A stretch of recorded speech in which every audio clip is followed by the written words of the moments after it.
and recover a little bit so they can go on to the next journey. With the Torrens Creek Road being bitumen, or planned to bitumen that, it's envisaged that road traffic through Aramac will increase significantly once that becomes all bitumen. So it's a good initiative there. We just recently had a Rural Road Safety Month, which focused on educating people who don't normally travel on rural roads about rural road safety and the dangers of travelling on rural roads. One of those strategies, and it's a global strategy with the Fatal 5, is fatigue. So by making it a stop, revive sort of centre, we provide the opportunity for, or an excuse for people to get out of the car, maybe have a bit of a walk around town, have a coffee, bit of a relax, stretch their legs, get the brain off driving long distances, and hopefully refocus. The other options are men's sheds, or a men's shed, which we currently do not have in Aramac. Mental health is a global player now, as we're all aware. So those three benefits, or those three ideas for using that facility as it sits at the minute, I think are great initiatives for it to, or great reasons for it to stay in Aramac, stay where it is. We're not asking for it to be shifted or anything like that. Use it in situ. We currently get probably about 10 trucks a week stopping and using the showers and all that at the Aramac Caravan Park. So we've already got the existing business for that, you know, in terms of stop revive sort of centres.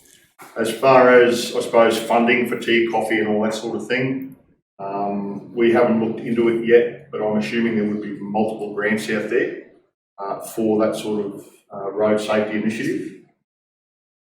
Failing that, I'm sure that there's a couple of community groups that wouldn't mind chipping in and providing a few resources there, like coffee and tea and that sort of thing. Cleaning of the facilities, we would probably be calling on council to assist with cleaning and maintaining of the facility. For the simple reason is cleaners are already down that way, cleaning all the facilities in the showground or the caravan park as it is. Obviously there will be signs up and that sort of thing. If it's too messy, then groups would just have their working bees and get down here and tidy it up. So it's a real partnership opportunity for the council to work with local stakeholders in Aramac to, I suppose, improve mental health. If we're going down the men's shed path, or work towards improving road safety. It also provides, I suppose, fundraising opportunities for different groups within town, where we could hold a barbecue, put it down there for brekkie or something like that. So it's the flow-on effect for the benefit of the community. Could also turn into a bit of a community hub. You're looking at the broad spectrum of it. That's about all I've got to say on that. Bruce, I've just answered this, but is it possible that you could see a future men's shed being the operators of a drive revive centre? You know, use perhaps their funding opportunities to help with the purchase of that tea coffee material and, you know, staffing it and that sort of thing? We could. There's, you know, we've got a lot of active groups within Aramac at the minute. We've got the LAC, Aramac Community Development Association, Barrels for a Cause, Paula, PNC, Student Council. So we've got a lot of active groups that, you know, if they can raise money out of it, I'm sure that they wouldn't mind donating a little bit to them. I haven't approached any of the other groups. I've only sort of approached the LAC at the minute, just as an idea. So there's no point, I can't see any point in going through a big regime about organising everything if it's not going to be even a consideration. So Bruce, just to pitch some blank canvas stuff at you, if you had a blank canvas and you were not looking for a camp kitchen for your caravan park, which I know you did say, so I accept that, but if you had an ideal location for a drive revive centre in Barcaldine, is the building in the right spot, or could it be in Aramac, or could it be better? Is there a better spot to stop and pull up and explore than where it is? Like, could it be located somewhere else for more beneficial advantage? No, it's pretty good where it is. If we're looking at trucks, there's a big parking area across the road. There's plenty of room on the side of the road, out front of the caravan or the showgrounds. And if we're looking at tourists, there's plenty of room in the car park area there that they can turn around. You know? But just to try and reduce costs, it's ideally suited where it is. But if council are willing to make it a stop revive and assist in that regard, then if they feel it's suited somewhere better, then that's a call for you guys. Well, I guess I was probably asking you more with the police hat on there, is you comfortable that there's not a road safety issue with, the speeds, everything's zoned accordingly, you'd be comfortable with visibility entering and exiting there for if the traffic was to increase? Yeah. Well, the traffic increasing is just going to be a side issue or foreign street being. Sorry, but I mean, if the usage of that facility was to increase on a more routine basis, that would. No, because we get people stopping there now. People will stop, they'll go over and they use the barbecue in the front of the caravan park there and park on the other side of the road, cook their lunch and then keep set sail. So, it's, and maybe even if it does become a problem, all that we probably need there is just a couple of signs saying stop provide parking across the road, a big dirt area adjacent to the showgrounds. Okay, I've asked questions, councillors, comments or observations. Obviously, Sergeant Jennings will discuss this agenda. It is an agendaed item for later. This is not necessarily the opportunity, I'll rephrase it, this is not the opportunity to discuss the proposals that are in front of us, but if anyone has any questions or comments relevant to deputation, now's the time to do that, please. Through you, Mr. Mayor, just in regarding it, say for a men's shed, would the room itself, would still stay a kitchen, but like the shed would have to be built separate from it, like for the men, would that be what your idea would be with that as a men's shed? It's not really that you wouldn't be able to have the room where the kitchen is. That wouldn't really be the workshop. You'd probably get funding from the men's thing to build a shed right next door. I understand exactly what you're saying, Linda. I suppose initially when you look at a men's shed, you've got the point of or a venue where people can gather, and then as a side ticket to that, usually it's just about making some product where you can sell it to fundraise a little bit, okay, and keeping minds active. I take what you're saying about a workshop, but inside that building there's two rooms. There's the kitchen side of it, then there's another room on the current northern end of it. That could just be used for the men's shed gathering area. If we want to go into construction and building things, then we'd probably have to look at that a bit later on. But just for the minute, just as a gathering point, I suppose if we can get the support from the community for a men's shed where men are coming together and young men are coming together at a regular basis to meet and just have a yarn, then we might have the opportunity then to, okay, well, this is going to be a goer. At the minute, men's sheds in some communities they take off, others don't. So I suppose it'd be a good platform to see whether a men's shed in Aramac would be a viable option for down the track, or whether the pickup's just not going to be there. Thank you. Paula, do you have anything to add here relevant to this? No, not really. Councillor Peebles? Oh, no, I think Bruce has covered it all. The only other thing I could think of is that we did have requests for playing football there going back a while, and if we had a need for some change rooms, that would possibly fit the bill there to a degree anyway, with the men's side of the new Evolution block and another team using that for change rooms. That could be another use for it. But I just think some stage down the track, Mr. Mayor, that I think there are uses there that the community would be able to use that building for. What that might be at this stage, I'm not too sure, but I agree with Bruce that there probably will be uses there somewhere down the track. Councillor Gleeson, any comments or questions? I thank Sergeant Bruce for presenting what you've presented. It's very, very good, and I'm in favour of what you're all saying. I appreciate what you're saying, and I think it'd be a good thing in lots of different ways, in different manners. Thank you. Thank you.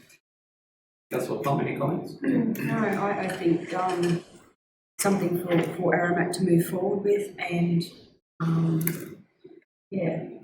get the community involved in things that they should be thinking about, and I quite like the idea. Councillor Hanson, any questions?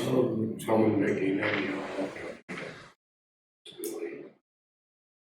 Councillor Arnold? Not at this point. No questions? No. Okay.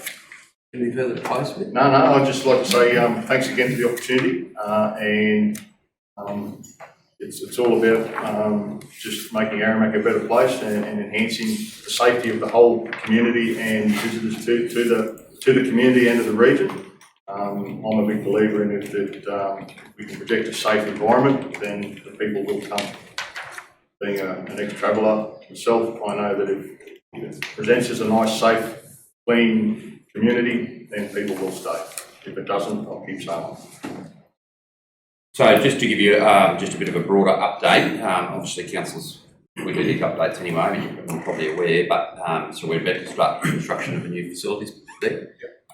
We've enhanced the size of, not the size, but the amount of facilities that are inside that, so more showers and toilets. And today we received a report that was done right across the region looking towards future public community events and toilet/shower requirements. Especially at the moment, there's a significant plan by the state to regiment overnight camping and linking that to the number of toilets that are available. So we've reviewed, done a bit of an audit of our assets right across the region and identified where there may be areas for improvement and what we can do. And one of the things council is going to explore is purchasing, suitable portable facilities so that we can use them in multiple locations, because the infrastructure upgrade would be substantial if we were to do it for all of our facilities in all of our towns. So that's where we're looking to move in as we move. I hate to say post-COVID when we're still in it, but in an environment where we may see stipulations placed around gatherings. So the new facility in Aramac's certainly been enhanced upon what was initially foreshadowed, partially with that in mind, but also to reflect community requirement. And we may be able to have capacity if funding allows, or funding opportunities allow down the track, to enhance the amount of facilities even further with temporary. So that's where we're at. Very good. Okay. All right. Thank you. Thanks, guys. Cheers, eh?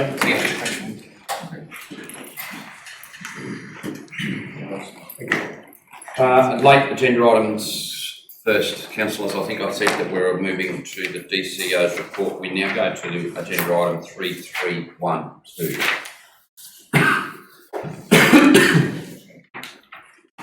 CEO's got his name here, but I should have gone in.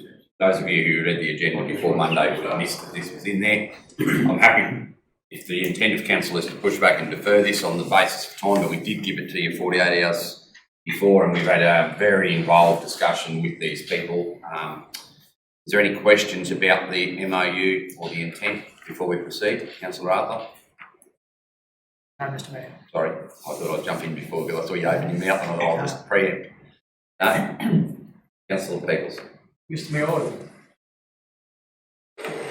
I've briefly read this and I haven't sort of taken it all in, so can I just ask the CEO, we're just signing a memorandum of understanding to work with Queensland University on projects that might be of interest to both us and QUT. That's basically what we're doing. Through you, Mr. Mayor, So QUT visited the region probably about 3 or 4 weeks ago now, and gave a very detailed overview to council of the work that they're doing, particularly with their Futures Institute, and it aligns perfectly with the industry that we have already in our region and the industry that we're hoping to attract to our region. So it's really an agreement to explore opportunities where their university can come out and conduct research, but not just for the sake of writing a paper, but for actually looking for real world solutions to problems and opportunities. So yeah, it doesn't tie council to anything. It's a very open MOU. I think council should honestly be very proud that they've got a university of this stature wanting to have a formal relationship. So I agree there. We don't limit ourselves with opportunities with anyone else down the track. through you, Mr. Mayor, no, the Mayor did cover that because we already have a relationship with the University of New England in relation to Dr. Matt Hearn, who's doing the Muttaburra Interpretation Centre fit-out, and we did run that past QUT, and that's why they've written the MOU as to be very loose. It doesn't tie us to only work with their university. Now, I've actually been exceedingly impressed by the attitude to not be exclusive. It's that they're genuinely wanting to develop initiatives that will benefit not QUT or Barcaldine, but benefit industry. And they see that there's an opportunity for what we have here that we can benefit that. Now, us on the way through, there will be a benefit for QUT, and there potentially will be a benefit for Barcaldine. You know, if we're picking up interns or picking up increased traffic, or they purchase a facility here, or they operate a trial site here on a lease arrangement, either through a commercial provider or land we have available. There's all manner of opportunities there. Some of them could be realised in 6 weeks, some of them might be 5 years away. I think the benefit of research is you're probably 10 years before you see a lot of this come to fruition, but it's got to start at some point. They've just flagged two things: one, our unique region, but two, our progressive council in people that would help facilitate that. So what we would be able to do is, you know, school our administration staff on knowing who to contact if they're made aware of an issue, you know, whether it be a further education issue, whether it be a agricultural resource opportunity.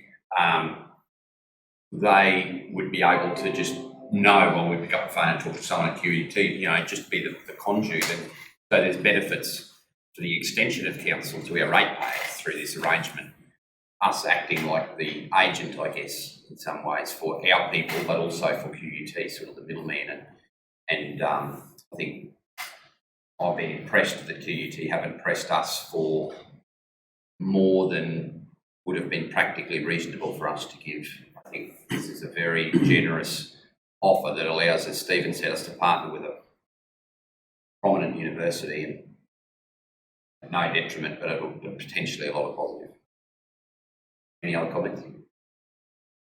We move to Councillor Peebles, seconded. Councillor Plum, those in favour?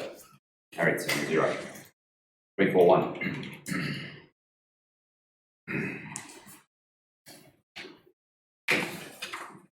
Can I have somebody move that we receive the DCO's report?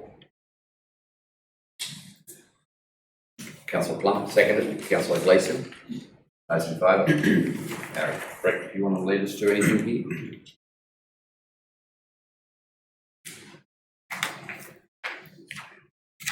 Mr. Mayor, we just, this week and next week we've got the external auditors. So they're doing remote work this week from Cairns, but they'll actually be on site the next week. So that's our final audit of the financial statements for the 2020 financial year.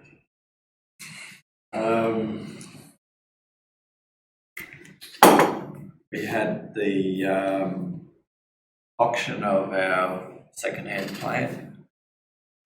That went well. We've got $56,000 in proceeds from that. A lot of these items, there's reports to come. With the airport, with the NDB towers,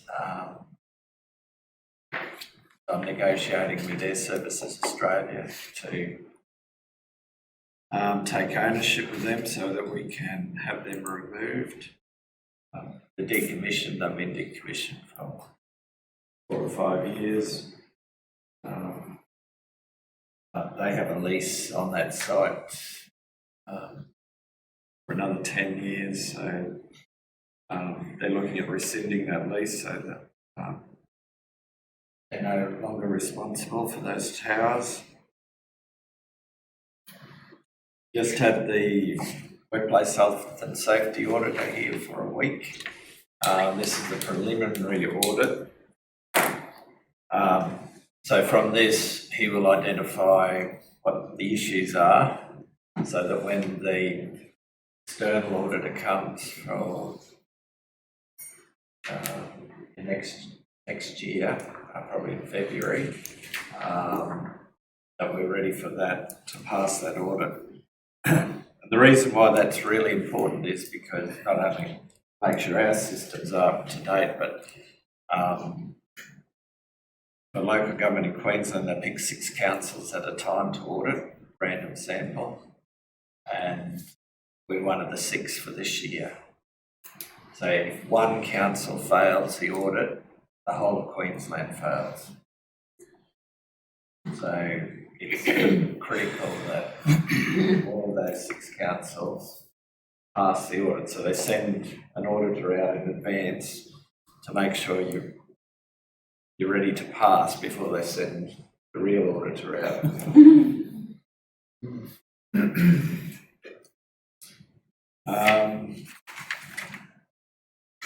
We're going to talk about roads this afternoon. So that roads register, we're nearing completion on that. The freeholding of the land, we've been working with DNR and with the surveyor. Progress that.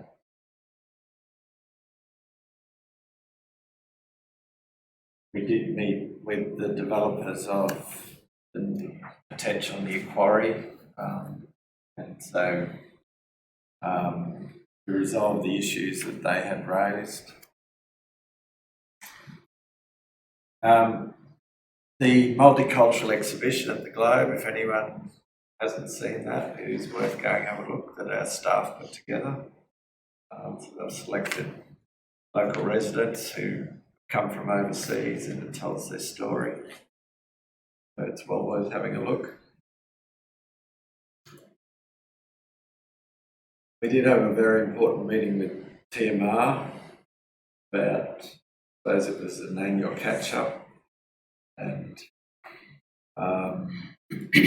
so they've confirmed all the funding that we're going to be receiving in the next, well, this year definitely, and future years. So they've confirmed that more funding for the Barkey Aramac Road, the $9 million for the Cap Highway, Claremont Alpha Road, Sculpture Trail, Stopping Bays, hopefully the cycle paths. I think they did. Is that confirmed, or is that just, it's not confirmed yet? And Emma Bikeway, I see that was in the Longreach Leader on the weekend, so that's obviously been funded.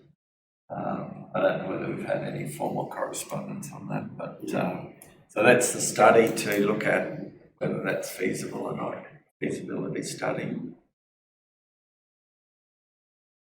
There's about $20 million worth of work that they've confirmed for BRC. Time frame on that? Rick can probably answer that one. Yeah, through you, Mr. Mayor. The Clonmel Alpha job will be starting next month. We'll move on to the Capricorn Highway job after that. There'll be some drainage works and some pre-works with gravel supply for the Capricorn Highway project. They're over 2 financial years. And the next project on the Barkhall Merrimack Road is this financial. This financial year? Yeah. Okay.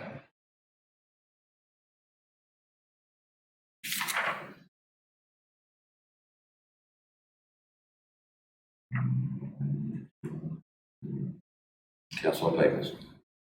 Mr. Mayor, can I just go to the sale of obsolete plant equipment? And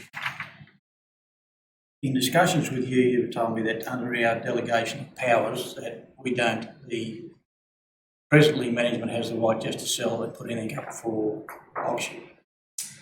Is that how it Oh, is? that's part of what I said. So we've delegated the right to dispose of assets. Yep. We've also set a fixed threshold of non-current assets at $5,000. Assets that are valued in excess of $5,000 are required to be sold by either public auction or tender.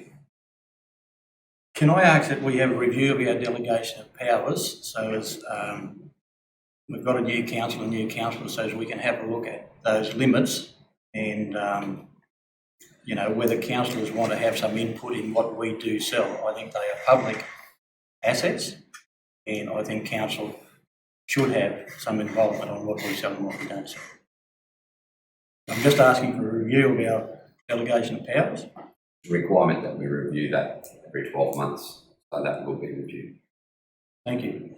This council actually hasn't reviewed it recently enough, so that will be coming. Yeah. I think they are. The existing resolution, sorry for interrupting, could be a couple of years old on the formal total delegation. Obviously, there's nearly every meeting a specific delegation, but the delegations register as a whole is substantially aged. We'll address that as a separate item. Right. With the reserve land in the process for acquiring them, that was what we spoke about during that planning session and those different reserves that we're looking at trying to acquire. Oh, Yes. sorry to interrupt, Brett, but also we actually resolved that at the last meeting. It's actually a formal resolution of the council. Yes, I understand that. Yeah. Yep.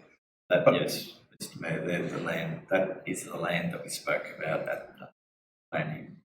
Yeah, but there are other communities too that we're looking at different areas that we were going to try and free up for future development, that sort of stuff. Where are we at with that? That is part, so there was 2 parcels in Munnabara, Yep. 2 in Aramac. Yep. Jericho, 1, Alpha 1, And you're working on those too? and Barkhorn, 1. So they're all, that's all in That's all, all that's part of the That's in whole that thing. whole parcel. Can I also add that I've had a request and probably come through previous budget meetings with regards to some area for small horse yards up in Aramac, and I've had a request there to add some land up near Pelican Lane. So probably our next planning meeting, Mr Mayor, would that be the time to raise that area and could we move on that too?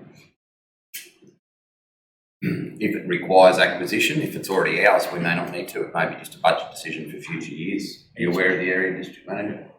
Not the exact area. It's part of the common. Well, then we would need to acquire it. Yes. So can we just, Oh, no, not necessarily. Yeah. It's still be rural use. so what if someone wanted to build out there and also had 2 or 3 acres? Different, that is different. Well, that's what the request has been. So can we just look at that at our next planning meeting somewhere, please? Thanks, Mr Mayor. If Mr Mayor, if Councillor Peoples can let me know which parcel of land, I can bring a report to the next meeting. So. Happy to do that. Can you screenshot the area and identify it, send it through to Brett? Yep. Please. Questions for the DCEO?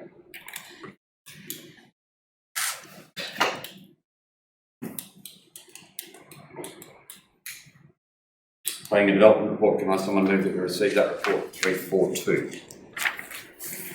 Move to Councillor Plum. Did you get the frequent flyer points today? Oh, I'm looking down the line. That must be There's because you no went one home else. early last night, Councillor Plum. No. Oh, actually, Councillor Hanson beat you. He missed the photo. But we'll move, seconded by Councillor Hanson. Questions on the Planning and Development Report, please? Comments from Brett? Yeah, there's 2 major large developments that we're currently assessing. One is the MCU for visitor accommodation in Barcaldine, and the second one is the Waratah Coal Power Station development. So we're going through the process of both of those applications. Of course, the other major planning issue is the new planning scheme. And the planners will have a session with councillors on Monday after the rain.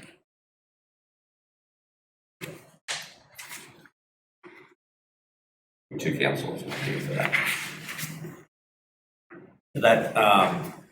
So the planners will mainly the maps planning scheme that we need to review. So what we talked about at the last workshop, we need to confirm that those maps are correct before they go to the state government for state interest review.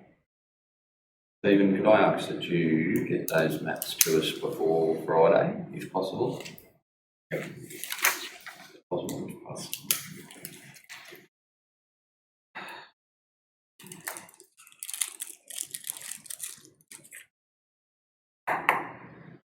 Any more questions on the planning and development report?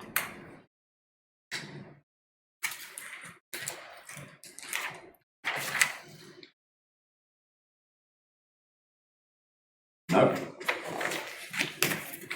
Workplace Health and Safety Report 343. Someone to move that, please. Councillor Peoples, seconded Councillor Gleeson. Who's in favour? Carried. Read anything to identify?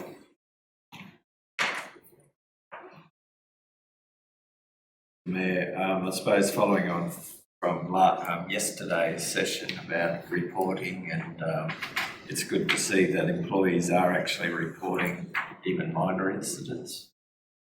So a lot of the incidents that are reported are reasonably minor, but still reporting them, so it's good that we've got a record of those.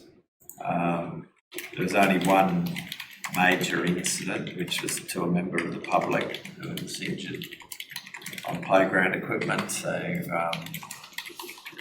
that was a serious event. Otherwise, generally they're all minor incidents.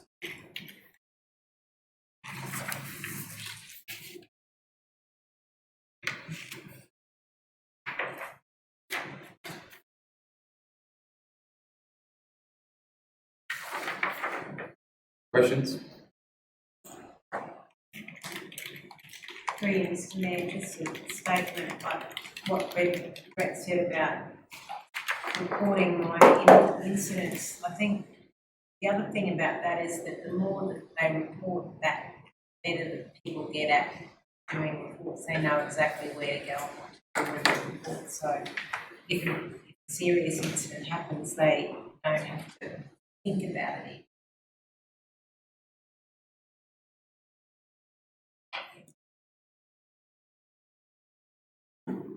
Okay. 344 project progress report. Move that, please. Second, Councillor Gleeson moves. Councillor Plum seconds. Councillor Kingston has left the room. 344.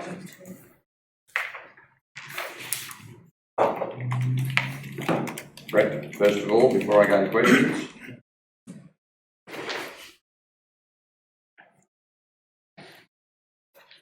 Anything?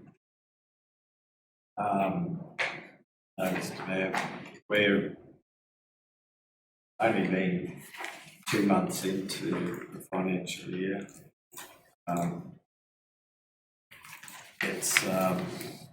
There really isn't anything to report except that we're well underway in acquiring our new plant fleet this year.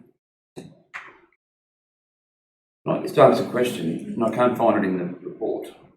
I asked you this question yesterday regarding the planter boxes installation in Main Street. Where's that listed? That is, Mr Mayor, I'm going to leave here too. I just think that there'd be something in that report that would possibly. If we discuss it, you can leave. You're not involved in Oak Street Delta Lane? Yep, He I would. is. yes, Sorry, well, I'm going to get involved in that, sorry. Mr Mayor, then if you're going to go into that, I might, Are you in Oak Street too?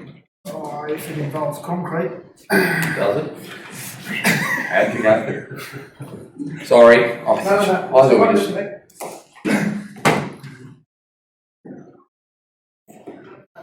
Right, We're here. well now councillor Rogers, what's she gone for? She declared originally Oh, have I got a quorum? for. Right. I didn't get official movers and seconds either. Oh, now I'm going to do it again because half the room's gone, so we'll recall that, on meeting procedure. Considering that we have formally moved on the record, I will move to disallow the previous resolution and re-put this, please. I have a seconder. This is Councillor Plum moves, so we've disallowed the initial motion, Hayley, even though I know you didn't have it recorded. We'll make a note of that and fix that up later, however you want to do that.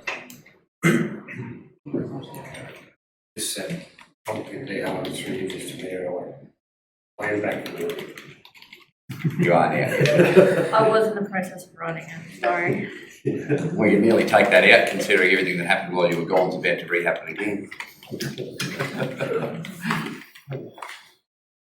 Councillors, that's a technical thing, but technically I can't just put the same resolution twice with different results, especially considering we're being watched. In about 10 days' time when someone watches the video.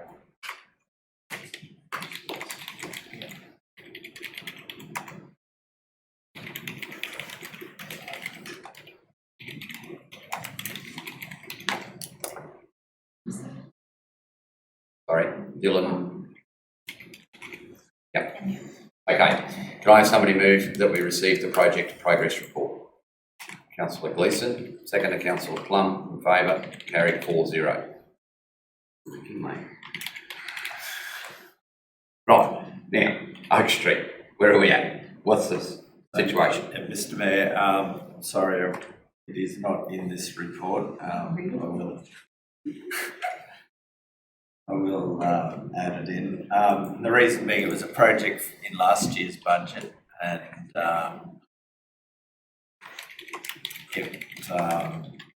it has been carried over in our accounting system, but I included this. Okay, so I will amend this for next time and have an updated report.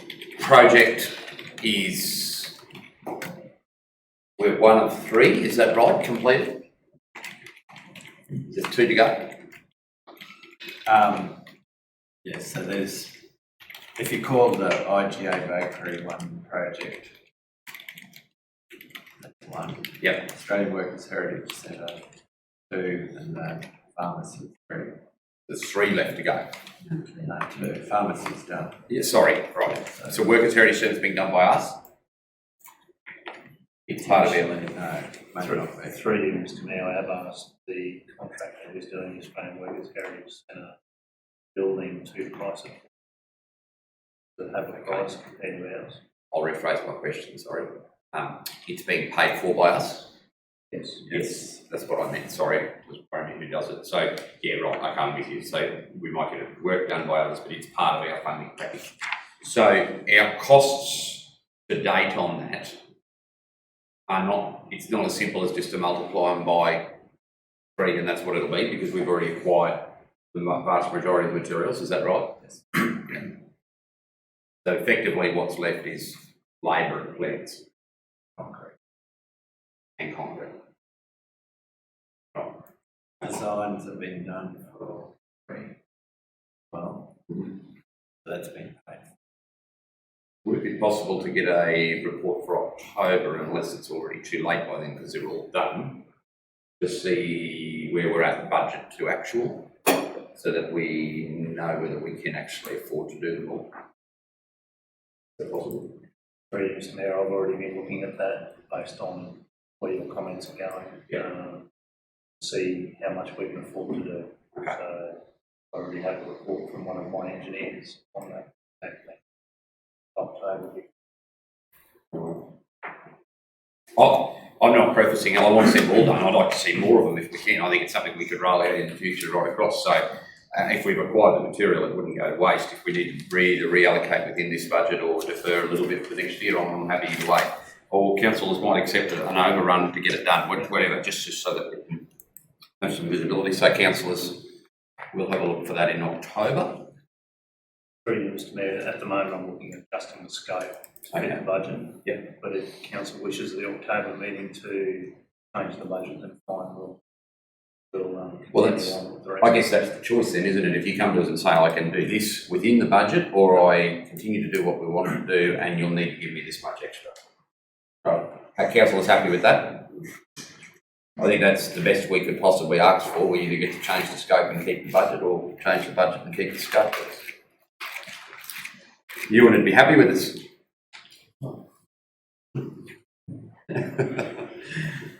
Sorry, Brett, but I didn't even warn you last night that I was going to talk about. All right, any further questions for this report or items within it? Mr Mayor, it may be more of a question to the Aramac Marlborough DM at the depot, minor upgrades at the depot Marlborough. We've budgeted for 3,000 and there's been 7,500 spent. Is that more for question for the DM later on or in this? It's in this report, so someone will be able to find us an answer. I can't even find where you're looking at. Special operating costs.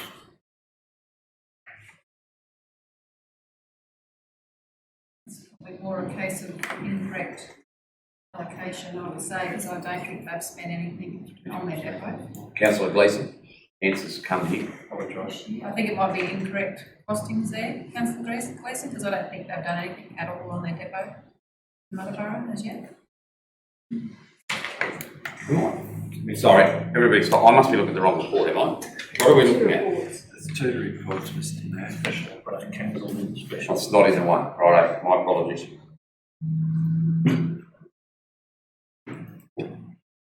344 special attachment. Yeah, gotcha. Thank you. Yeah. All right, we'll be able to look into that, will we, and see whether what's happening there. Through you, Mr Mayor, that's emergency electrical works that need to be done to upgrade their power box. Okay. So that's not actually what would have been originally scheduled as minor upgrades at all. That's over and above. That was Councillor Gleeson. I just want to ask a question. Councillor Gleeson, so it's a coding issue that will be moved out of there. That's not a special operating cost. That was an emergency repair that was required to their switchboard.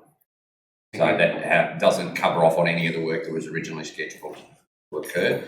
So next report we'll see that altered, I would imagine. Thank you. Well picked up. Yesterday's training's come to the fore already.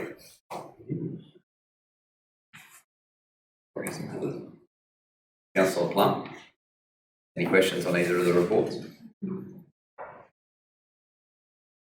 Councillor Hanson, Gleeson, any more?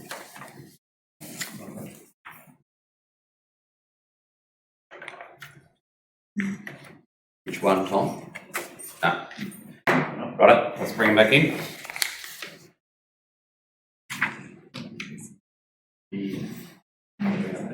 Arthur can stay out.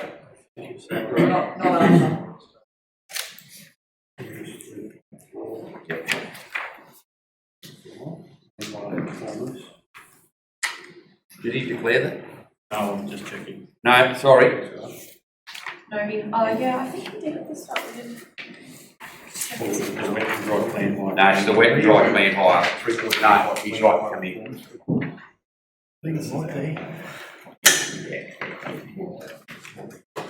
Sorry, we had the wrong one. I did hear that. Sorry. I just said to our engineer that I might have to review the video to capture the mayor saying that he's wrong. Incorrect, so maybe. We, I said, not I. 3, 4, 5, can I have somebody, actually, sorry, calls for adoption, so I won't ask we resolve this until we discuss it.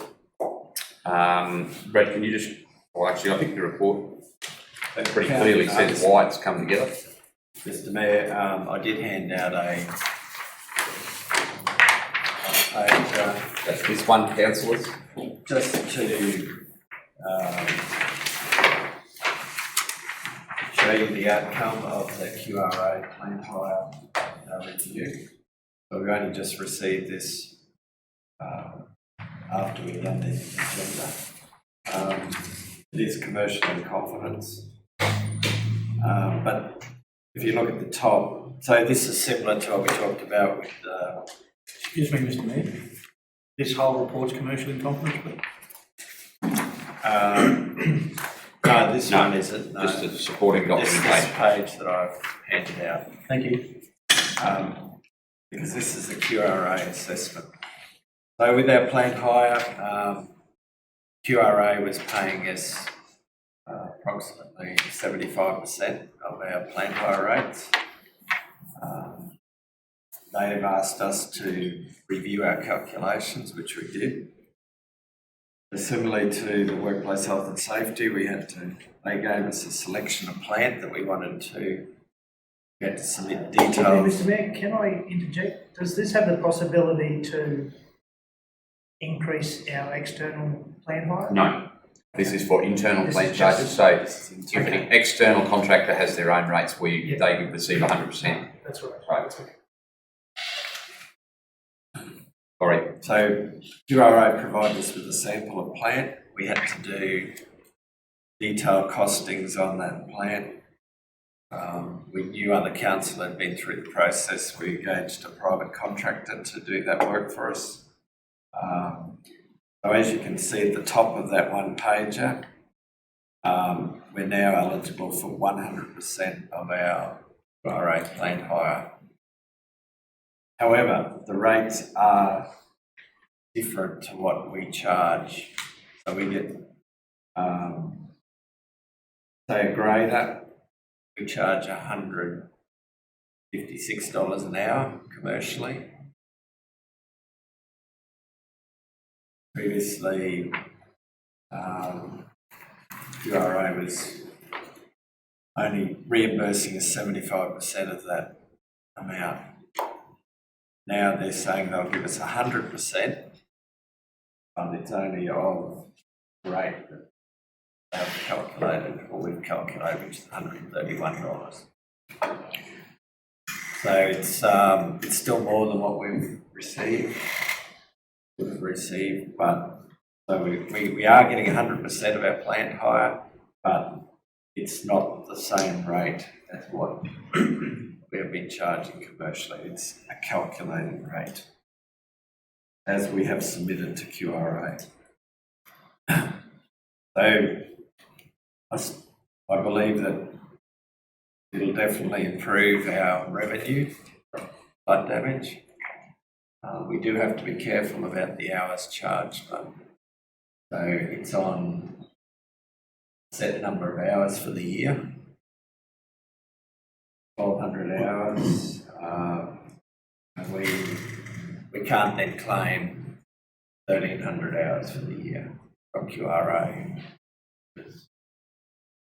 100% of $131 for 1,200 hours, or whatever the figure is that we've submitted with our report. Give or take a margin, like we obviously not going to get it exactly right, but so it is complicated, but I think we will be better off. So as a result of this, so we've now submitted that, QRA has come back, given us the 100%. We need to confirm that with them today, and then they will backdate. Yes, that's through Mr Mayor, that calculation goes back through the 2018 budget, which means we'll get a pretty much cash bonus on that 2018 budget. they back calculate it through for us. Really, through you, Mr Mayor, our normal grader rate is 156. And looking at this figure here now, we're going to be 132 from QRA. And previously we were getting about 75% of that 156, and we're going to jump to about 84%. Right. Okay. So it's not as good as 156, but it's better than 100 and whatever it was. Yeah, it is. It's a different way of calculating. It's previously it was 75% of whatever we charged our commercial rate. Now it's 100% or way lesser. Right. That's predetermined. If we agree to this today, not as a council, but we agree to this with QRA, then yeah, that's the rate that they will reimburse us for our flood damage. 100% of that rate per hour.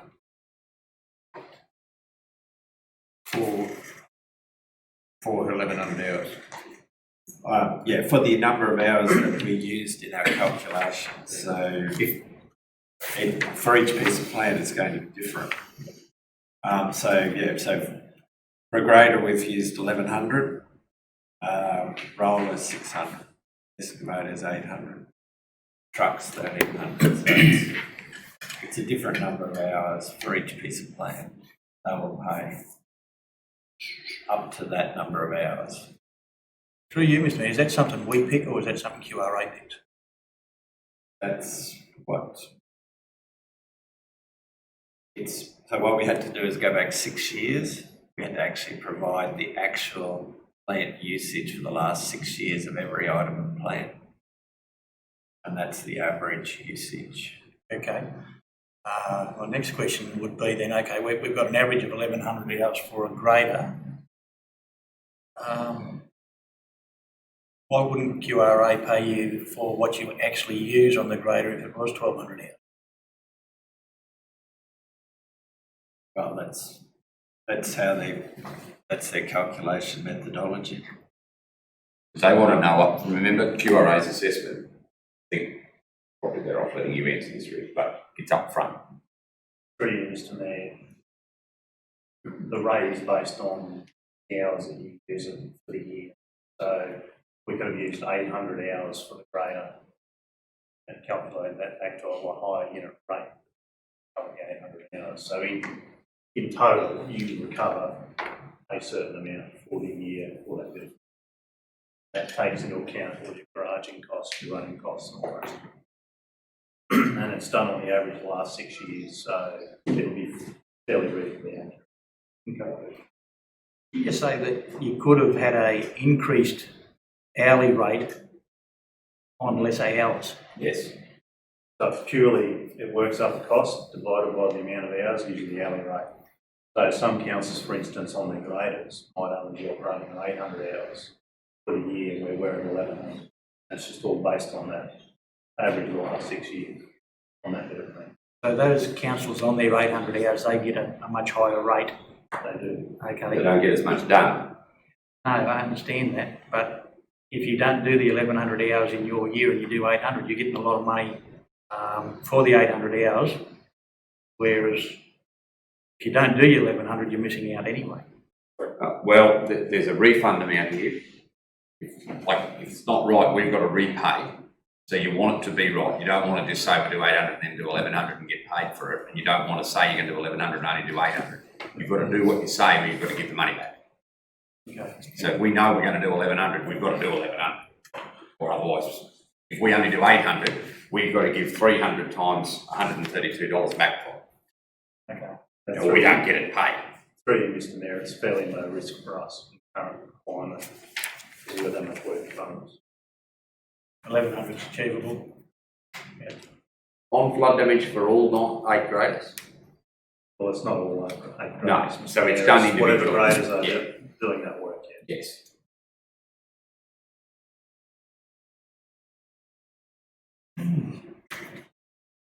Complicated, isn't it? It's a lot harder Thought's got to than go into it. Very complicated. it's a lot harder than it should be. because of the upfront, like, so when they move to this model of you do your estimation and they give you a exact figure that you do up front, you've got to kind of do it, because if you get it done for less, you don't get any benefit for it, and if you do it and it takes you more to do it, you also don't get paid any more to do it. That's right. Your estimation has to be your actual, like, and within dollars, because any more you wear it, any less you pay it back. No benefit, there's no saving, there's no. If you can do $40 million worth for 38 million, you don't get 2 million, even though they've told you you've got $40 million worth of flood damage. If you get it done for 38 million because you strike a bit of wet weather and you don't have to use your water trucks as much, you don't get to pocket the difference, that goes straight back. That's why it's critical that you estimate on your hourly usage up front. You shouldn't be looking at your unit cost, you should be looking at your actual operating cost and hourly contribution. Because if you try to maximise your hourly rate, you will be doing exactly that, pulling your hours down. But in actual fact, you know you're going to do more than that and you're not going to get paid for it. We've got to pay out that. You'd have to be more than a third on top of your 155 to only do 800 hours on paper, but do 1100 in reality, only getting paid for doing 800. So the only downfall you've got is if you don't do your 1100 hours. You don't want to do 1150 hours. So. No, you don't want to do, like, whatever the threshold. Obviously there's an intolerance that's factored into it, because no one's going to get it within 100 hours. Or 100 hours might be the threshold, 40 or 50 might be okay. But if you're 200 hours out, you're in for a bit of trouble. And the basis of their calculations there is that you're already recovered your money on that new point by doing those hours.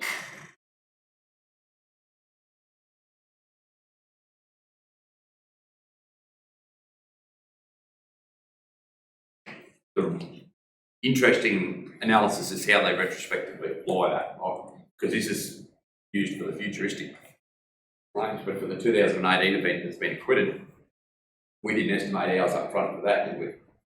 So they're going to somehow, that could be the little bonus, as you say, if they do apply it to actuals, this rate to an actual hourly, that could be a bit of a gift on the way through. Which is only making up for all the years where we got smashed on labour. We're still not in front. Like, this bonus doesn't even go close to recovering the shortfall that we got out of the 16 event. We were fighting over whether we could even get the full day labour in those days. So, questions, Councillor, please. Very comprehensive report, but how much did it cost the council to get Meat Perry Group to do the report? Brett, is it 8,000? There was 2 reports.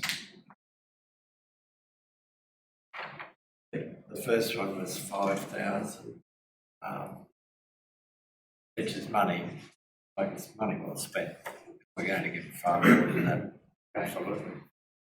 So it wasn't much. So then as a result of that first report, we said to them, well, they raised a number of issues with plants. So they said, well, we said, well, do their whole plant fleet, give us a performance report, which is what you're adopting today, which is the second report. And so in that, they've identified, going through our new plant hire rates that we should be charging, identified all the plant that we're not fully recovering money on, and any issues like plant that's using more fuel than they should be, or parts, extra parts and what they should. There's quite a number of issues being raised throughout that report. So if council adopts this today, then we will revise our plant hire rates in line with this report, and then investigate all the issues that they've raised as a result of this. So, councillors, yesterday we talked about an internal audit function. That is exactly what an internal auditor does. That is textbook, roll gold, how an internal auditor come in. They're not apportioning blame, they just come in and say, well, this is doing this, it should be doing this, it's costing you this, it should be costing you that, you should be recovering this. Pure and simple. Like, that is writing the textbook on how to do an internal audit. They're not, it's paid to come in and do a job, once it's done, they go. For an organisation of our size, that's, so that one is a cost to council. I wouldn't mind betting, Brett, that one you're going to even recover that from QRH. You're probably going to put that in like the same as an engineering cost, are you? Or not? You're going to have to pay that. Yeah, right. So far. We'll cover it on one grader, but Money well spent. Yeah. Well, the back calculation to 2018 will truly cover the cost of it. The interesting benefit here is I would suggest that GBA and Meat Perry, as a result of this, you know, given the area of operations they cover, this will be an interesting thing to do moving forward in future events, is to engage Meat Perry to work with blood damage assessment to make sure that what we're submitting up front, so that we don't have to go and try and do it retrospectively. So is there any more discussion on this? Can we move to the report that was with the agenda then, please? 345, this resolution. Brett's alluded to it. Questions, please.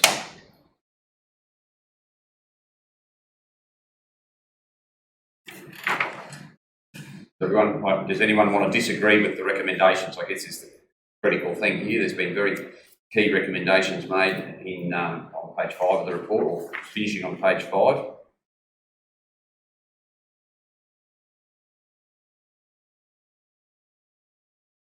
Page 4 and 5, councillors, this all the recommendations or areas for investigation.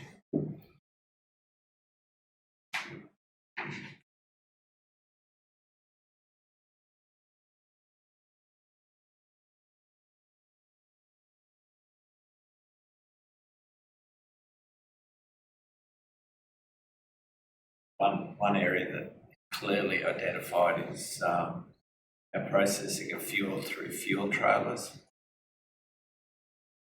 And to investigate how that is accounted for. Fuel's taken out of our main fuel tanks, put into fuel tankers, given out to a job and put into a machine. And this report has identified there is a problem in that area because of the amount of fuel being costed to those trailers. And so until we investigate, we don't know what the real issue is that item. So are you concerned that it's being costed internally incorrectly, or more broadly concerned? Well, it could be either. Right, it could be fuel going missing, or it could be incorrect costing, not being costed from the trailer into the plant.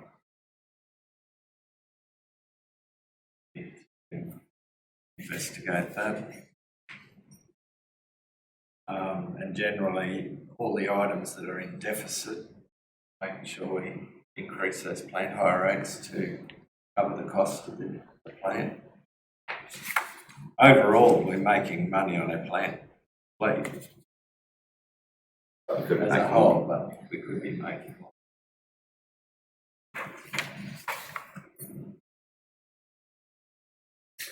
Can I ask a technical question? We're saying adopt the recommendations. Are we specifically moving to amend our schedule rates, fees and charges? Or what are we doing? There's formal commercial, statutory and cost recovery fees. Is that the schedule we're amending? No? Plant hire rates? What are we doing? The plant hire rates are in this. They're in that same schedule? Yeah.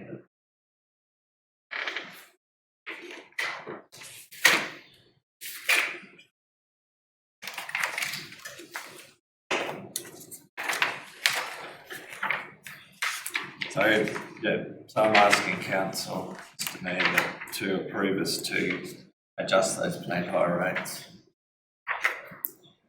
So could the resolution then read that council receives a report, the report, adopts the recommendation, no, you're right, sorry, adopts the recommendation to amend Our listed plan hire rates to the fees recommended in the Mead Perry report.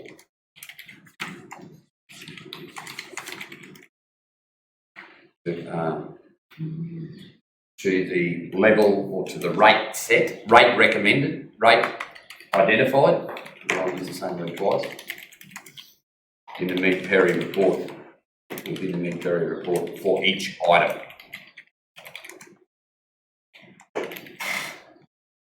Councillors, before we discuss the wording any further, does anyone want to disagree with Mead Perry's recommendations or the actual dollar figure that we're talking? Councillor Arthur, you agree with this? No, you're right. No. No. We happy with the resolution? Brett, does that empower you enough to amend our formal fees? Yes. Rick, I should have asked technically, are you happy with this? Yes. Fine. Can somebody move that, please? Councillor Gleeson, second to Councillor Plum. In favour? Carried 7-0. Good work. Extremely good work, officers. That's the detailed analysis that will save us and make us substantial contribution to our bottom line. Yeah, Mr Mayor, if I could just recognise both the Deputy CEO and Chief Engineer for seeing that project through. Amongst everything else they've been trying to do, that project is something of huge importance and it's got a major positive financial contribution to council. So I'm very happy and impressed by the work they did. There's a bit of a kickstart from another CEO from another shire in Rapid, and I say shire too, not regional council, skiding about getting 100% of their plant hire rates, and we smelt a rat, and that's what the rat is. They're getting 100% of that. They're not getting 100% of that. So anyway, we let them have their moment in the sun at the Rapid meeting, and we've now worked very diligently with these officers behind the scenes together. Okay.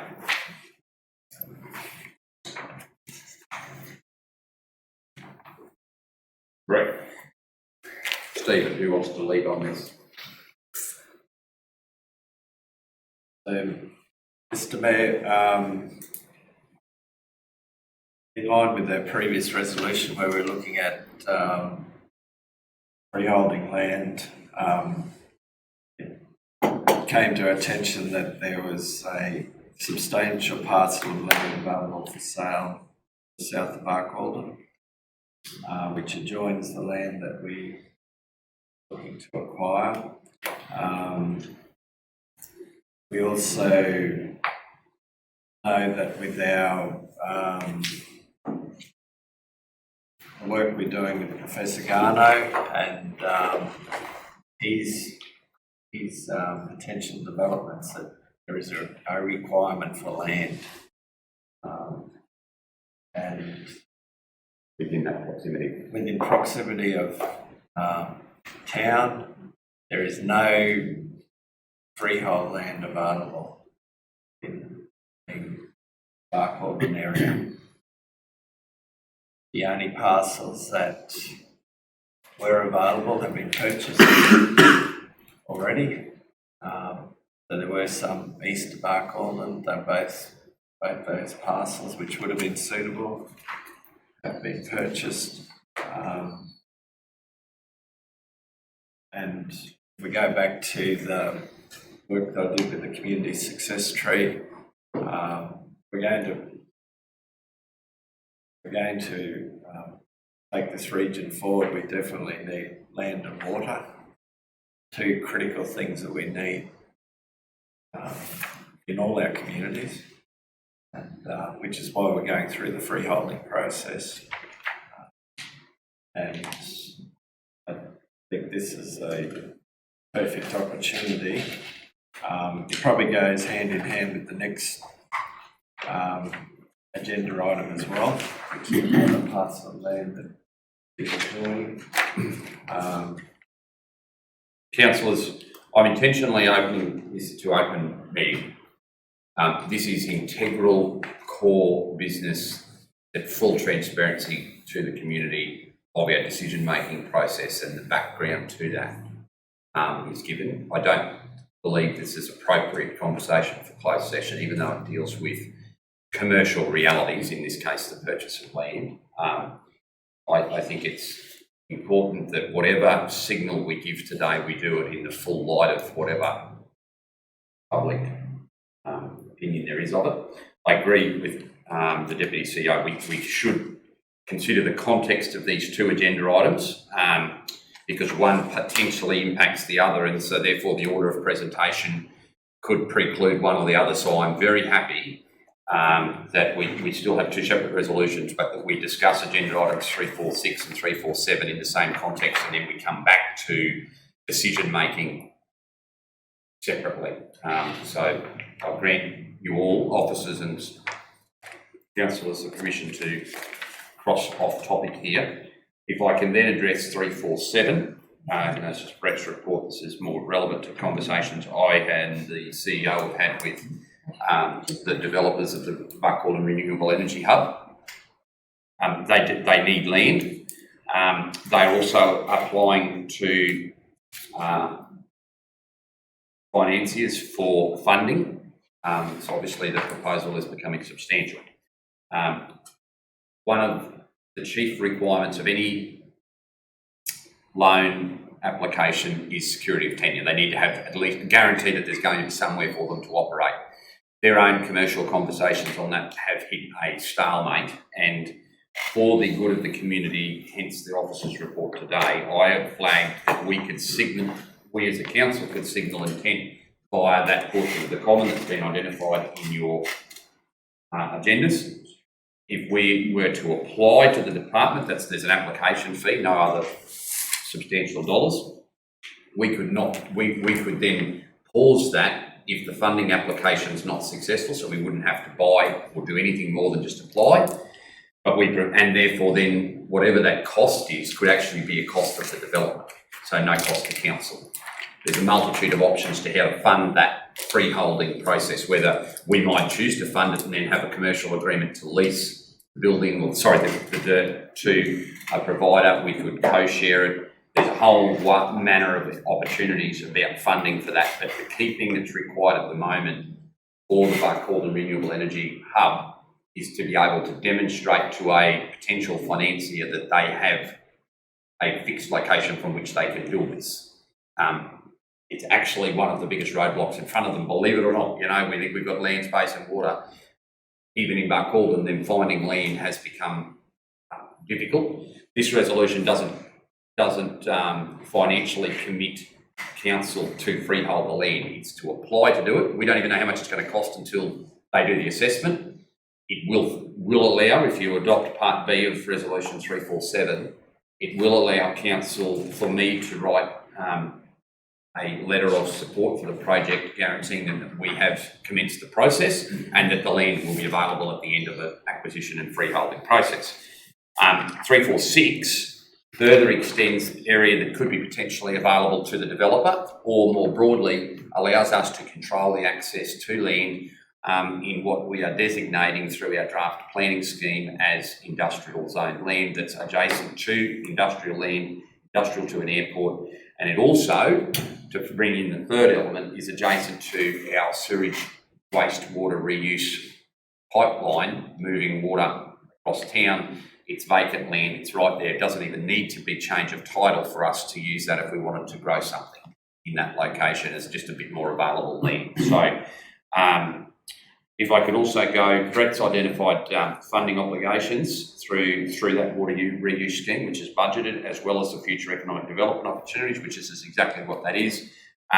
There is also another element in the budget that's $200,000 for the purchase of housing that we could reallocate if required to this element right here, because it's the housing is buying with the intent to sell. Well, this easily buying with the intent to sell, if that's the way we're going. So I've just tried to give you the broader context of this is, and I'm very happy that this is in open domain, because this is our responsibility, I believe, to consider these things. We are definitely only, in my opinion, to play the role of enabler. We can enable a significant economic development opportunity to proceed by helping to provide land, then we're doing that. I'm aware of our role in economic development as well, but yeah, these resolutions in context, that's what they are. I'm happy to now take questions or provide for debate. I suppose, Mr. Mayor, the other point is that if a private person buys this land now, it's locked away potentially forever. Yeah, that's right. So councillors, we do have contract offer on this for 200,000. It hasn't been signed, obviously, because it requires a resolution of council, but it is ours for that if we want it. Councillor Gleeson. Question for this purchase of the, a couple of questions in one. These people, the private people that have been trying to sell it, for quite a while, so obviously the public out there don't believe that it's worth this much money. I wonder and would like to ask a question about the term of the lease on that block, because the lease expires in 30 years. I'm not sure about you've obviously done your homework on it, but I'm not sure about the actual lease, because I asked the question about leasing and freeholding, and the answer I got was there could quite possibly be a native title. There's always native title in every freeholding application. That's the thing that slays the length of the lease, like it's only a 30-year lease, it's not a 99-year lease or whatever. So there's just a couple of things. There's 41 years left on the lease. 41, okay. But as part of it depends which way the development's going to go or what that land's used for. We'd be looking to recover the money, whatever it's going to cost us from the developer. Council wouldn't be developing this land without getting its money back, number one, and potentially making profit on that development, that land. But yes, potentially that, well, generally there will be native title to deal with, but not necessarily. So the gun club land we bought, which was leasehold land, native title was extinguished. So we would have to check that out, but as part of the process, and every parcel of land that we've freeholded, there's been native title on it, and we've had to go through that process, which it's 18 months work to do that. I understand that. And the other on the agenda is another question. Soon as when I mentioned to this real estate agent, about it, I went and had a look at it for hours personal. And as soon as they mentioned about that just hair on the back of my neck stood up straight away, and I thought, oh, you'd have to look into that a little bit further. So that was my question. Thank you. There's a couple of things to address though further from issues you've identified. Lease expirations are not the end of the world. I mean, the vast majority of grazing land in Queensland's leasehold, they don't get extinguished. I mean, there's threats from time to time, but usually they inevitably just roll over and you get another go at them. But secondly is, if I'm thinking strategically here, I'm looking at land that's adjacent to our airport. By owning it, we can completely control and regulate the style of development that we want to see in that location, as opposed to if it's privately developed and then sold, not as easy. We obviously have planning regulations, but we've got a planning scheme that's not even close to adoption. We're 12 months more from that process, minimum 8 anyway. So yeah, there's some side benefits. It's a lot of money. Grand sure it's a lot of money. But if it fits into our strategic thinking around that or our planning intent for that area, then it might, in time, not contribute a lot of money. I don't know. Councillor, you asked. The block that is directly south of Bohemia Street, do council own that? Yes. So we have access to this larger block through that So block? that is one block that we have freeholded and purchased off the government. So we have 50 hectares there. So this will join directly onto that. Yeah. It's just, from my look at Queensland Glade, there's no direct access to any of the roads for those two particular blocks. Yes, that's correct.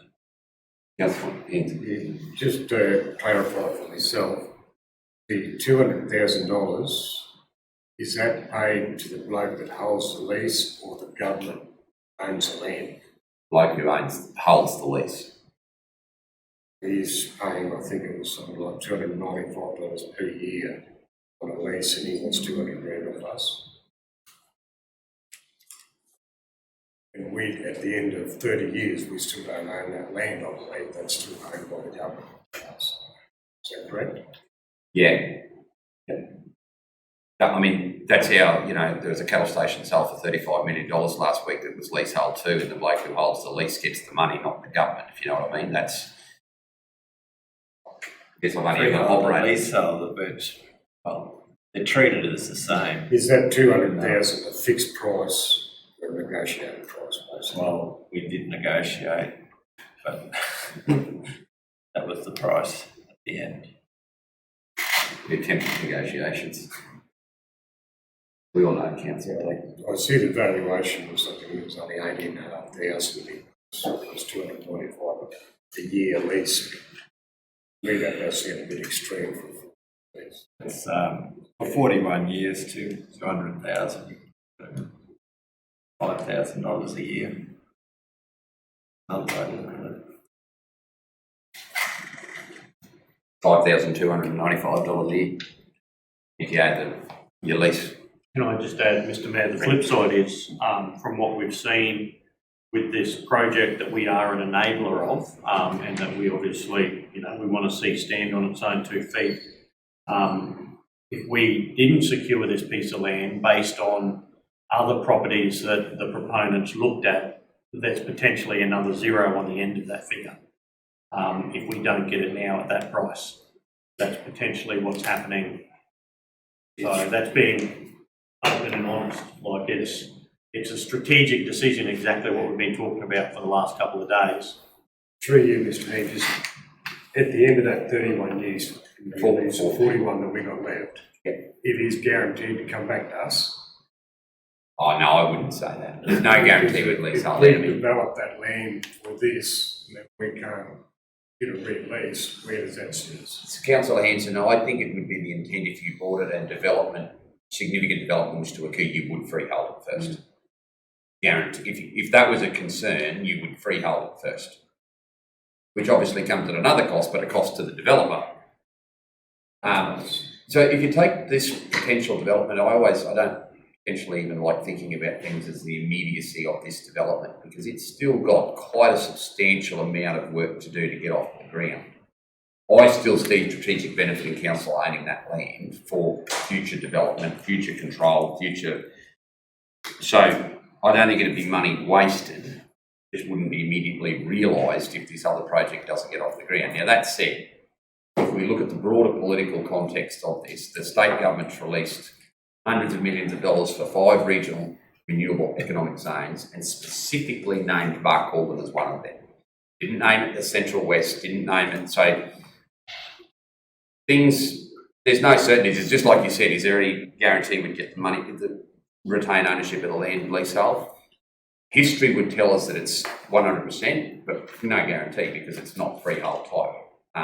So if it was my development that was occurring on it, I'd want to probably see it, like if they're going to spend $600 or $700 million in that vicinity, the cost of freehold, that's nothing. Comparatively, it's a very small figure. But I wouldn't be, where I'm stopping short is I wouldn't be buying it and commencing the freeholding of it until such time as the project was guaranteed and then they could pay the freehold.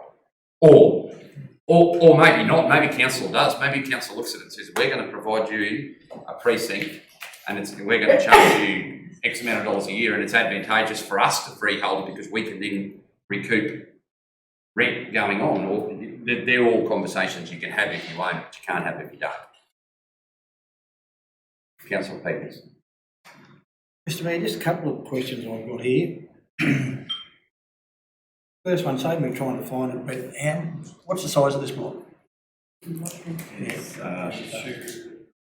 194 hectares. 194 hectares, we've already got 50 hectares. We've already got that 50 hectares you just spoke about. Also, the other blocks that we, I think in the first term of BRC, that we developed for industrial, how many of those did we develop? There's 30 lots in that estate. How many did we sell? We sold the 3, 4. So the 2 big front ones we sold, which were the substantial. And one was 180,000, the other one was 110,000. Then we've sold, there's 5 sold, so then we've sold 3 at $60,000 each.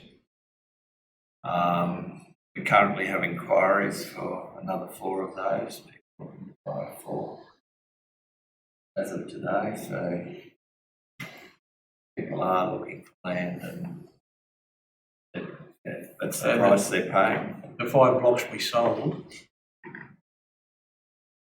did we cover our development costs on those 5 blocks? We've recovered probably half, 50% so far. So on a per acre block? Yes. Yeah, per lot we definitely cover it. Yeah.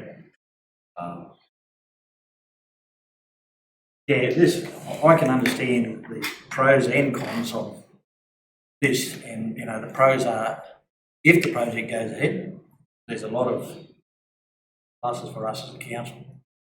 That's my only issue, is the if what we're looking at here and how long. It's and also if we've got 194 hectares already, that's a fair bit of country that we've already got. This is 194 is the one we're purchasing. We've got 50, so this is 194, this one. Right? So we've got 100 acres out in the other block. 50 is more residential. We regard that as residential land. This is could be more industrial. The 50 is that white oblong block that runs from the Landsborough Highway to the east. Thank you. That's pretty interesting. So these are the 2. It's probably some of the best available land for So what are we trying to reuse find out? water scheme. Okay, so Like that's 190. centre of the racetracks, making it a feel good thing, but it's an inconvenient place to produce an agricultural crop, really.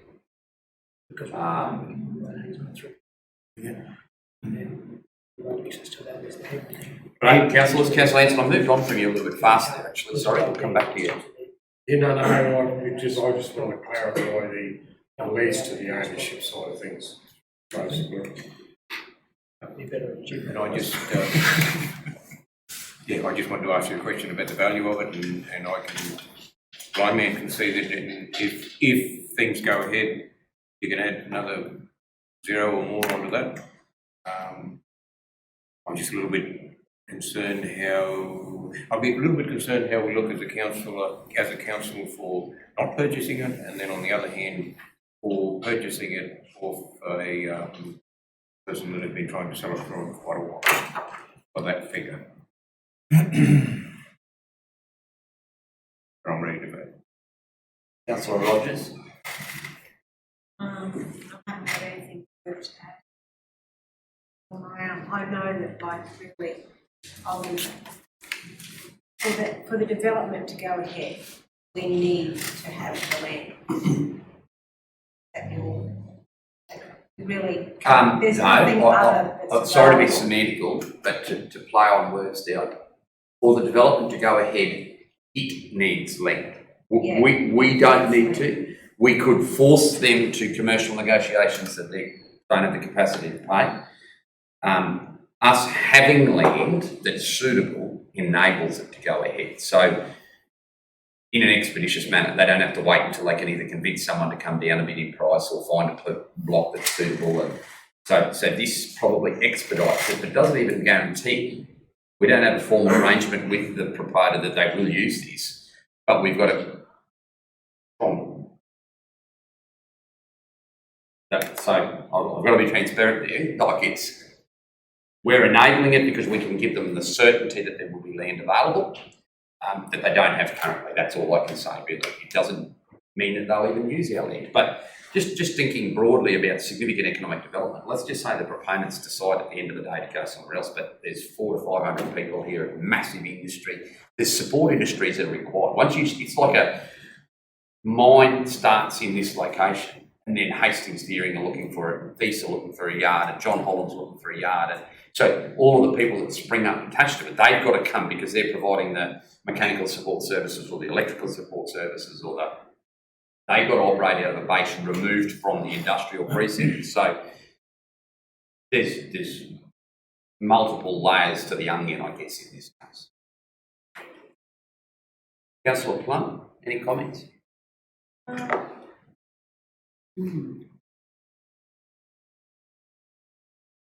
I like the idea, and I think that maybe we should negotiate the amount. I think it's. To be honest, we've tried. That's the best way. Like this is, we didn't pluck the figure. That's where that is the offer. We can not accept what was going to happen with it. Once, Frank, be transparent. once the word council's mentioned, Yeah, that's what I'm saying. He probably. the price just goes up. But that doesn't matter whether you're hiring a grader to council, doing a building job for council, or selling land. Everybody adds a council tax. Like everybody in this room knows it. Some admit it, others don't. But I'll admit it. They all just add it because they think we've got the capacity to pay. But the reality is, if we think it's worth it, we pay it. If we don't, we don't. That's what I'm at with it. But So do we have to make a decision on this today, or can we come? Yes. So we can come back the with contracts. how much it's going to cost for the freehold. Oh, the freehold, I would definitely not proceed with until someone else said they're going to pay for that. Because to me, 41 years is a long time for this community to use it for whatever we want to use it for without having to pay for that freehold cost. It's just like the next resolution. I wouldn't be in favour of supporting the decision to freehold it once we get the cost until I knew someone else was going to pay for it, because the community in its current use doesn't need it freehold. Same for this block. Current use doesn't need it freehold. So if the future use changes, whoever's changing the future use provides the money to do that, or gives us the guarantee that we'll get the return if we do it for one or the other. So my next question is, where do we find 200,000? So there's there's two options to save listed the budget. There is we take 100,000. There's $100,000 that we can use within our water reuse scheme. So that's the sewage realignment, and $100,000 out of our future economic development budget line item of 180, which we've decreased by 8,000 today. Or we take the whole lot from the purchase of housing line item, which is 200,000 in the budget. So it'll be nil budget implication. So, going on from Councillor Plum's question there, why don't we need the 100,000 from water use? We do need it. We've always identified that we needed to have somewhere to put the water to use it other than our council facilities if we wanted to.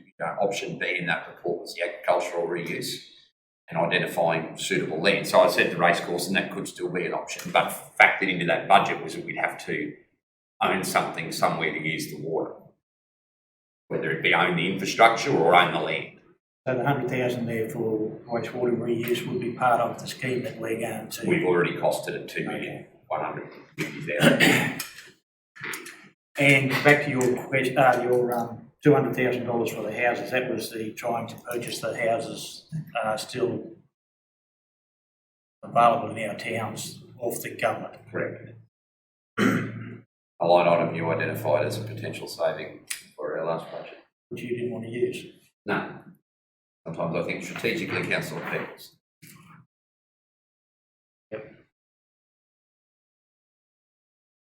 And we don't have to use it now. There's an opportunity there within an economic development line item and within this. So realistically, I'm saying that we probably still don't use it. We use what Brett suggested. I just threw that in there to say that there's multiple avenues within the budget. We can frame this and have no impact on what we had initially set or framed with our budget document. We could leave the decision where we take that from. Given that we know it's there, we can leave the decision on how we do that till the end of the year. You know what I mean? So if something comes up in one area, but we find the same, so let's stay loose on that. It's probably a reason why I didn't want to use that last time. And yes, you're right, you know, at the end of the year, we might find other areas where we've got savings that we can use anyway. Yeah. What I mean is if in February the opportunity comes up to buy the house and we've already exhausted the budget, there's a problem. But if we know that we've got multiple ways to skin the cat, then within our existing budget, we just leave it, but we've got to all stay cognizant that we don't go and approve, something to happen because that could be our budget saving for this. Through you, Councillor Hanson. One more question. If we purchase this for 200,000, does that mean we don't pay any lease fees on that block for the next 41 years? No. We'll still pay the annual rent to the government of 200 and whatever it is. We'll pay what he's paying now. We just swap the lease deed will change from the existing owner to Buckhorn Regional Council. But Mr Mayor, the other opportunity is that this is a paddock that we could lease out then to someone else to. Correct. In the meantime, until development happens, I'm sure there's plenty of people who want to use that block. But the rental on that was, If you exceed $200 a year, So we Wouldn't be- cover that. yeah. Even if only it did was cover our rent fees, which it's going to. I mean, she's cheaper just spending $3 a week. Councillor Gleeson. Mr Mayor, the $200,000 total, no, it's stamp duty, government fees, all that sort of stuff. Yeah, that's why it says the land for 200,000 will be GST's recovered. We don't ever put GST in our resolutions if it's relevant. I don't know if it is. But then there'll be stamp duty on top of that. Won't be. How much? There's always something above. Yeah. And getting back to Transfer the adjustment and lease, and if the council do purchase that land, pigs and the chooks and the chook yard and the horses, all that sort of stuff have to pay adjustment on that land. That's already out there. Well, once we own it, whatever's there's got to go. Okay. Approximate cost on top of the 200? I have no idea. Sorry, Councillor Gleeson. 2%. Round it up to 3%, Mr Mayor. 3%. So, 6,000. Councillor Arthur, question? With its connection to the next item and the adjoining piece of land, I think it does give us considerable options for that economic development. And even in the short term, whether it's adjustment or fodder production based on the wastewater, I would be considerably more confident in it if it was a lower price, but that's an obvious statement. And if $200,000 is as best as we can arrange, then I think it's a solid, future-looking presentation. Councillors, could I have somebody move the resolution and second it if that is the intent? I'll go to formal debate and then we can put it to the vote. Councillor Plum will move the resolution. Can I have a seconder? Councillor Arthur will second the resolution. Is there anybody who intends to speak against the resolution? That being the case. Councillor Plum, would you, if there is, are you against Councillor Peebles? yes and no, I'm not. Do you want to speak against it? Just give us a second, please, Mr Mayor. Can you go somewhere else, please? No, because you're the only one who wants to speak against it, so I will hold until you're ready to.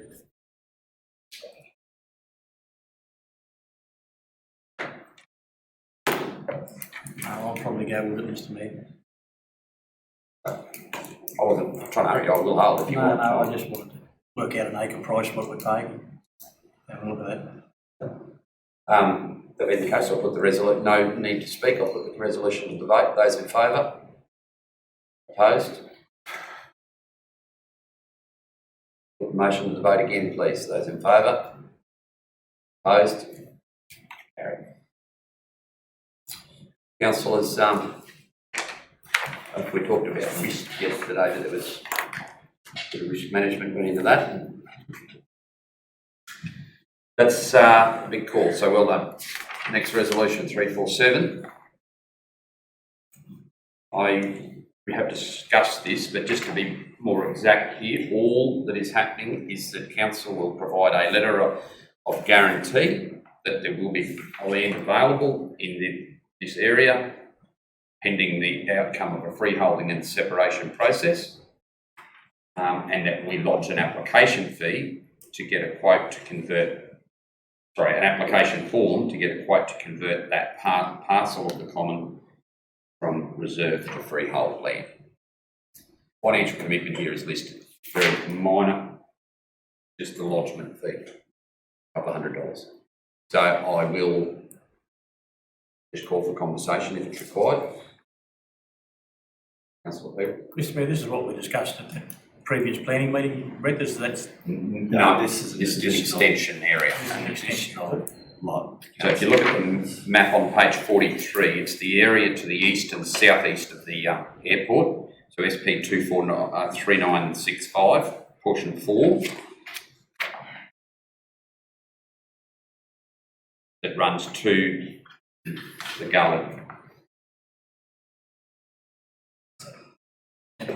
Yeah, this is road access there.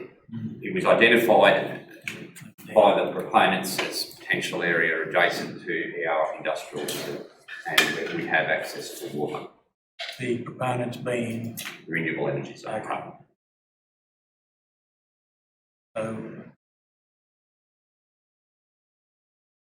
just looking at freehold.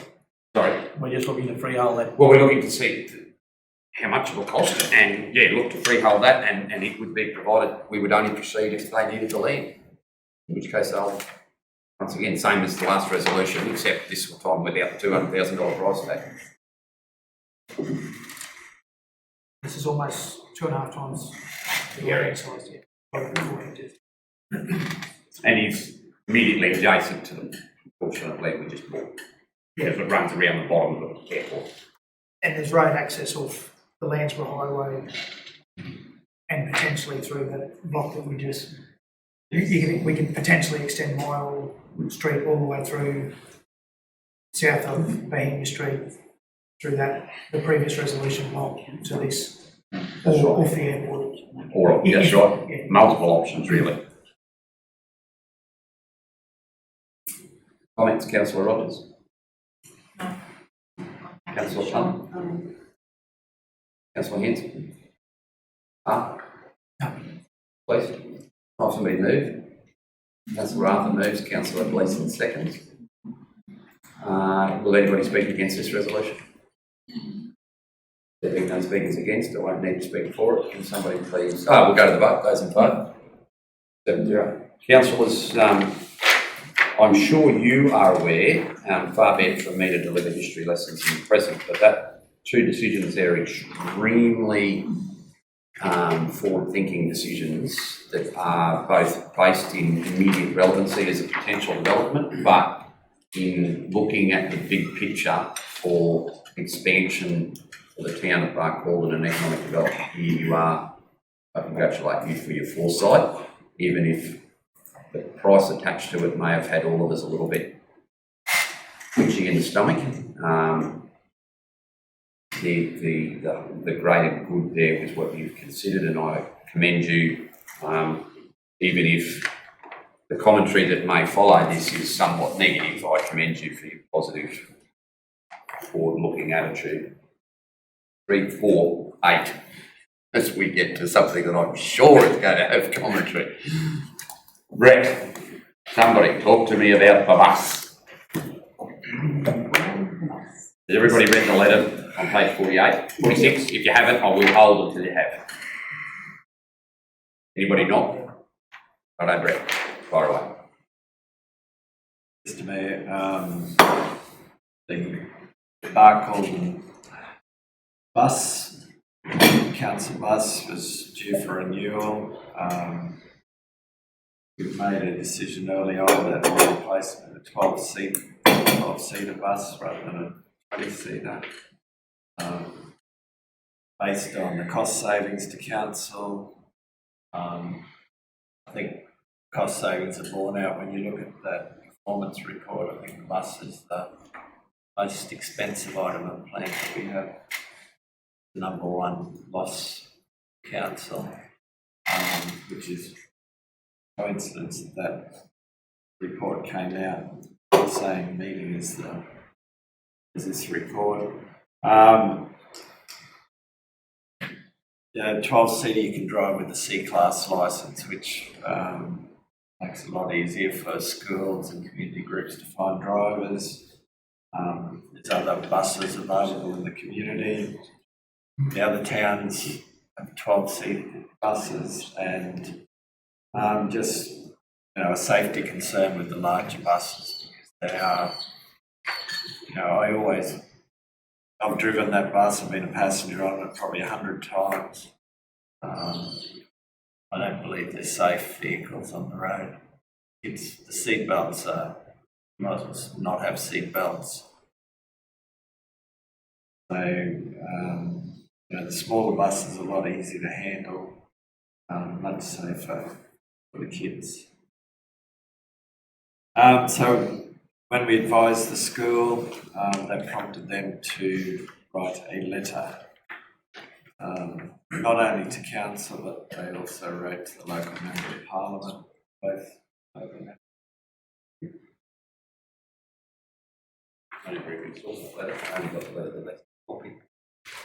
So, look, it's there. The report's pretty clear. We did this for Jericho. Obviously, there's I've been on precedent, but when we did it for Jericho, they didn't use it for 12 months anyway. We all know how many commercial coaster buses are available in this town. Anyway. Through Mr Mayor. Too large, one small. Yeah. Just wondering whether you have an MPI here, councillor. I don't know. Sorry, you don't. Sorry. I was actually just going to ask how many buses are available in the area, because I actually don't know. The larger buses, there's obviously. There's rugby league bus, Junior League. That's the same one, isn't it? Central West League. Yeah. That's one. Separate, is it? So there you go, there's two. There is two. Just through you, Mr Mayor, one school bus with insurance and registrations and one registered only as school bus operation. They cannot be used for any outside operation outside of school bus. I don't know about the other two school bus runs, but if I was to go commercial, it is a whole separate license, insurance, strictly the school bus operation. So just to play that right out for your full protection, this is the school that's asking about this. So could you provide to them, other than to and from home and school, could you do an internal school job with your? Easily, no. No, that's all right. I have extra insurance. Yep, that's fine. So you don't stand to benefit or gain from this, so that's fine. I just want to fully protect you. There's two commercial businesses in town that have buses as well. Well, I don't know when they'd hide them out, but they do have buses, larger buses. Plus, council has a fleet of 12 seaters now. Like, just because they're garaged in other towns doesn't mean that, the bus booking comes in. Then, well, I drive here to and from here most days, at least 3 days a week. There's plenty of ways to get the bus from Alpha to here if they need more than can fit in the 12-seater bus. And there's no other commercial available options. Councillor Clevers. Mr Mayor, I might be one out here again, but that happens. I can see plenty of uses for the larger bus, the rugby union, rugby league, senior sits. They have all their own buses. I know, school camps, netballers, they still use and I know we're saying that we haven't been using it, but we've been through COVID where we haven't been able to do anything either.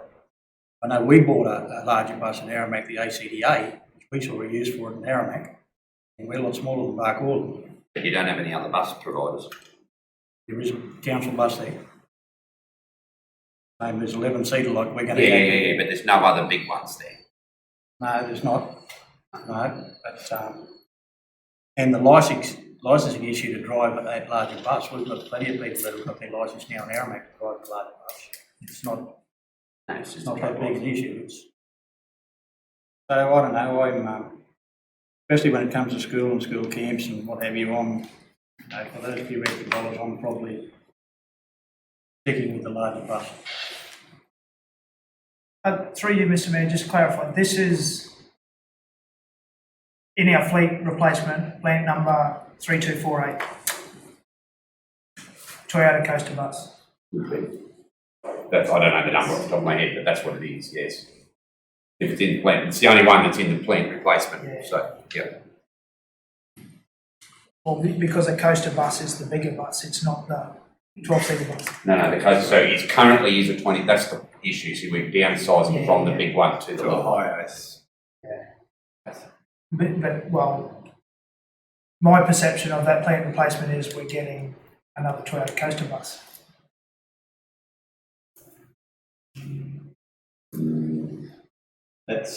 That's what we budgeted, that's the price we budgeted, but then when we went to the executive team, went through the plant replacement program, that's when the decision was made to reduce the size of that bus. But the budget we approved highlighted a Toyota Coaster bus. We have available that amount of money in the budget.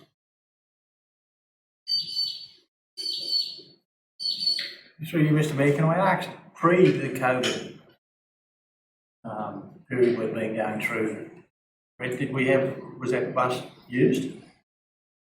School and senior sits today, I've heard of trips to Blackall when their senior sits on that bigger bus. I think they've come to Aramac a few times for fun days and what have you too on the bigger bus. Yeah, the bus gets used. It's the only one Because it's about 11,000, well, 2020, 11,000 kilometres, previous year 12,000. So for the school, the main use, and I can check with Jennifer, we to go from the school to the pool, I presume is the main. So yeah, that is correct. So basically it's used to commute kids from school to the pool for school swimming. That's the main school use of that bus. When they do the senior city trips to Blackall, how many would be on the bus? Things they're not built. So the 12-seater would be adequate for. That includes social distancing on buses, Mr Mayor? Not required on public transport. Not required for the council. No one's using buses, they tell me, in Brisbane, but trains and so forth. Yeah. Has been right. Is it technically public transport? Don't know, but I do know that if you're on buses and trains right from the very beginning, right the whole way through it, they have had an exemption from it because it's just not logistically possible.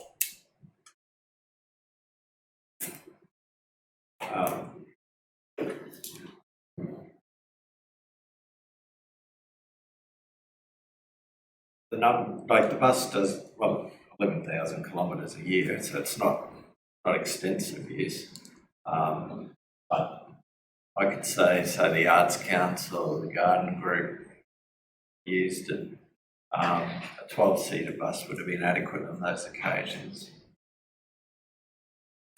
So, and I think the senior sits 12-seat would be adequate.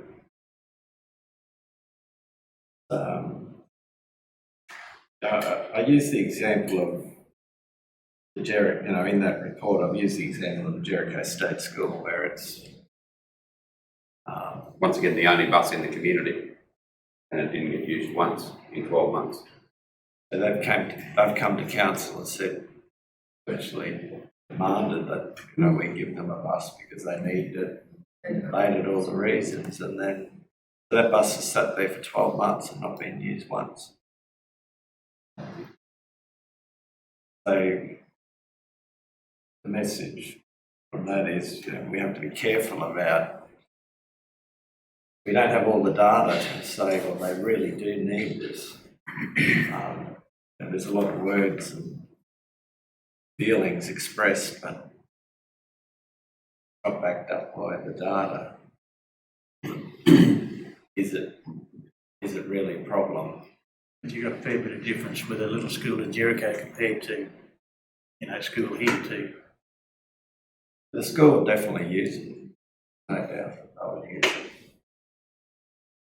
it. And Mr Mayor, another thing, I know we touched on it, I'm not sure about the appetite for the likes of Central West Rugby League or the local rugby league to, other than directly related travel, the same as Councillor Hanson, like the insurance costs, I don't think their appetite is to be hiring it to the wider community unless it's rugby league related or junior rugby league related.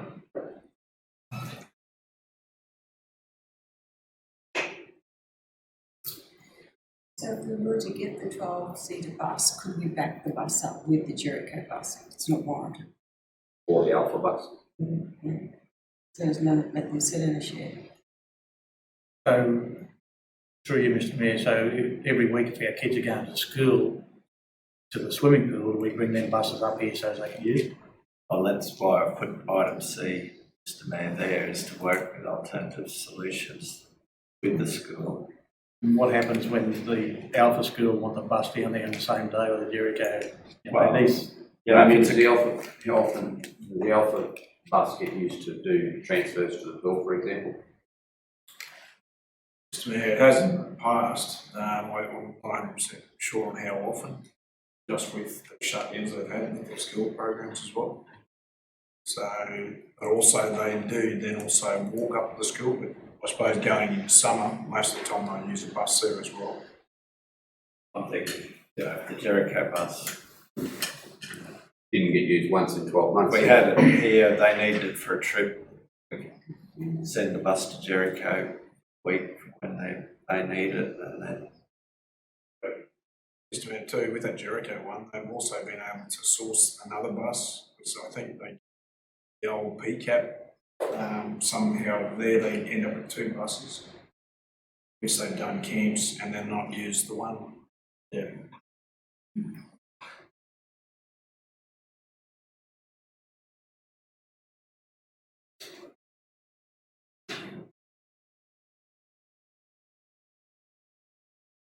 I'm still surprised at the mileage. I thought it would do more Ks than that bus. 12,000 Ks a year, that's...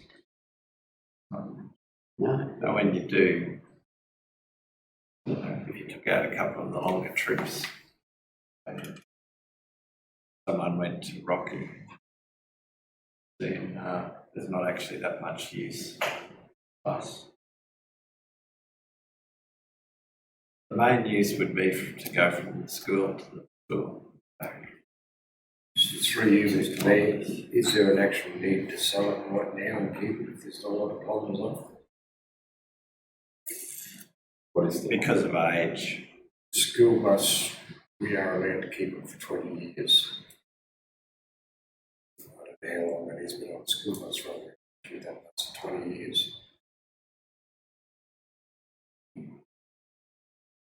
Is the bus in good condition? Is it? Been wrecked. Oh, I shouldn't say wrecked, but it's had a lot of damage. So yeah, it gets, times it has been taken out of town, you can guarantee it's damaged every time it comes back. Internally. Externally. There is some internal damage to seats. You mean internal hiring or external hiring, sorry? No, Or I damage? meant damage inside on seats and whatever. Because external damage, you're talking about roofs and what have you, that'd be insurance covered anyway, wouldn't it? Well, partially, Mr. Mayor, partially covered, but, Oh, the we've had substantial costs. Some of the damage has been, I know in one instance we didn't realise it was damaged. It cost us a lot of money, wasn't covered by insurance.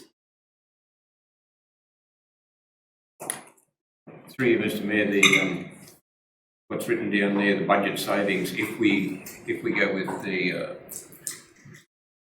Deputy CEO's proposal, our budget savings will be 55,000. That's right. If you compared to buying a 20-seater bus, that's where the saving identification. $1,000. Am I working that out right? No. $1 a kilometre in maintenance costs, operating costs, purchasing. Lifetime costs 106. Yeah, $1 a kilometre. Done 107,000 k's and it's cost us $106,000, so it's costing us $1 a k. It's higher. What's its charge rate? 40 cents, 42 cents. No wonder me and Terry identified it as a problem. It's 40% of what it's costing us is what we're recovering every time we hire it out.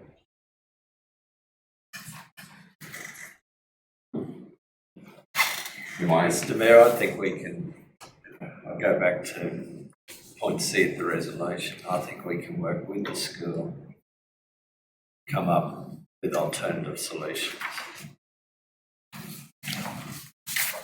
And that may mean using other buses. So effectively, let's just work with you. We go 12 seater. And the main use for it's going to and from the pool, and they have more than 12 kids, it means 2 trips from the school to the pool instead of 1. You can turn around. And you can actually move with a 2 trips with a 12 seater, you can actually move more kids than you can 1 trip with a 20 seater. Mr Mayor, I question that the main use is driving from the school to the pool. The main use of 11,000, that's 5,500 kilometres between there and there. It's a lot of cars.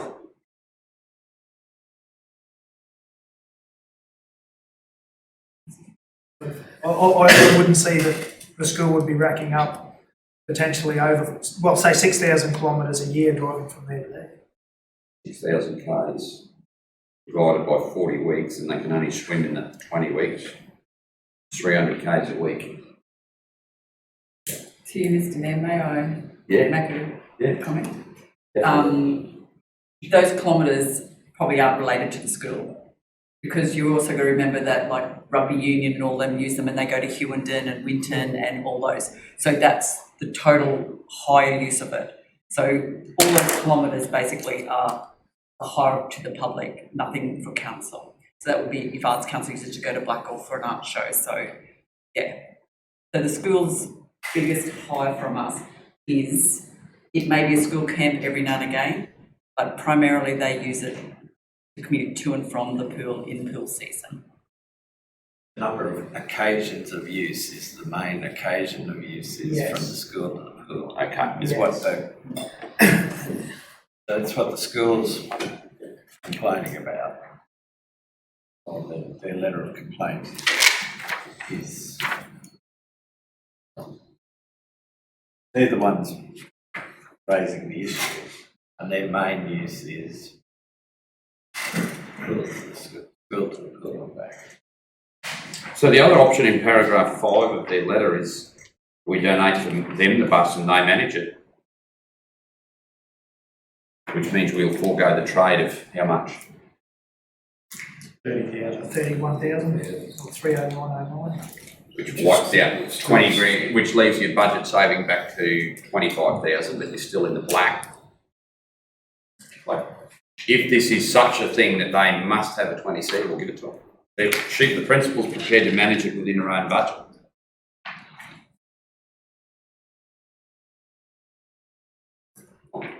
gobsmacked that she would volunteer that, but anyway. That would probably be more expensive than what they're paying now, like it's 40. Yeah. I mean, we've got the other thing of buying the same size bus, but really we need to recover our costs. We can't be charging 40 cents when it's costing us $1 a kilometre. I mean, I think that if we were charging $1 a kilometre, they might not want the big bus. Do we donate that to the school? Are they charged at all for the use of the bus? They pay at all to use it for the pool usage? Which I know is not many case, but. And they have to return it fueled. Yeah. So they get it fueled, so, yeah, but. So those usages is pretty consistent. If you say the bus is 7.5 years old, that's 14,300 Ks a year it does, and so the last 2 years are much under. And this last year you could explain that COVID had no impact on 19. The trend, Mr. Mayor, as well, is, once big groups going away, they all get on the bus, patrol. The trend more and more is the parents go, they take their own kids, they don't, if the parents want to go on the trips, 50 trips somewhere, so you end up with fewer and fewer actually go on the bus. So the kilometres were probably more at the start. And passengers. But it gets less now in the last few years. Yeah, our ACDA bus went to Rocky on Monday with the kids, school kids to Rockhampton. How many? I can't answer that, but I would say, it was the 21 seater, so I'd say they'd be taking. A third of the school in one trip. No, I don't think so. You were on the airport. How many grades went on a trip to? It was 3 to 10, I think, or 3 to 9. So there would have been about That's a lot of. Half the school. Yeah. 30 or 40 kids, 2 buses and cars. Oh, two buses went, yeah. That's Our half the school, yeah. ACDA bus was on the buses there. Just the figures, Brett, you've got here, 28,900 for maintenance, 4,757 for council use only, fuels and oils. That's when we fuel it up when we use it. Yeah, and 19,000 for rego insurance. That's the lifetime cost. Oh, this is, okay. This, So over okay. over its life, it's cost 115,000 and our revenue is 8,000. And that's